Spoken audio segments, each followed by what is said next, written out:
Manny Pacquiao ibinunyag ang pinakamahirap na kalaban. Toughest fight of your career? Hatton, pinaka-easy fight daw para sa kanya. To the table. It's always a little better than I thought. Inamin ng Pinoy boxing legend Manny Pacquiao kung sino sa mga nakalaban niya ang talaga namang nagpahirap sa kanya ng husto. Yan nga ay walang iba kundi ang kanyang mortal na karibal na si Juan Manuel Marquez. Toughest fight of your career? A Marquez fight? Hindi naman talaga maikakaila na ang Mexican legend ang isa sa nagpahirap ng husto kay Manny Pacquiao. Mula sa una nilang paghaharap kung saan nagpamalas ng tibay ng loob si Marquez na kahit na 3 beses siyang pinabagsak ay nagawa pa din itong makatayo at makahabol pa ng tabla hanggang sa mapatulog nito si Pacman sa kanilang ika-4 na paghaharap. Subalit ayon kay Pacman ay ang pangalawang pagharap nila ni Marquez ang talagang nahirapan siya.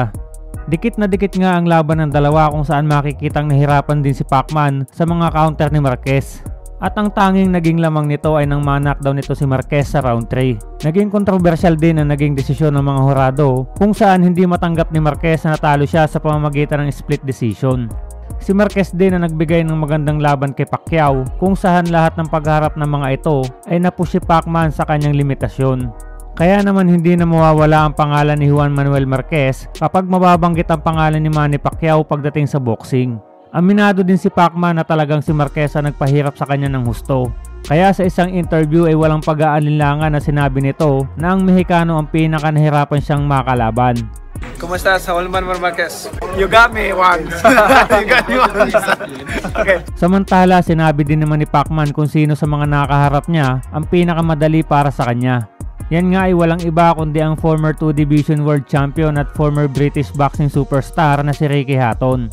Taliwas sa sinasabi noon ni Hatton bago sila magkaharap na mahihirapan daw si Pacquiao sa kanyang lakas dahil hindi pa nga umano nakakaharap ng natural super lightweight si Pacman na katulad niya. Hindi din malilimutan ang ginawang pangmamaliit ni Hatton sa kakayahan ni Pacquiao na sinabi pa nito na paulit-ulit lang ang galawan ni Pacman. Same move every time. From Freddie Roach? Yeah. Same move, that's what I'm trying to tell you. Right hook, roll under. Right hook, roll under. Right hook, spin off. Drop my button. Subalit nang magkaharap ang dalawa ay lagapak agad ng 2 beses ang inabot ito sa first round. At pagsapit nga ng round 2 ay tuluyan itong pinatulog ang tinaguriang Hitman.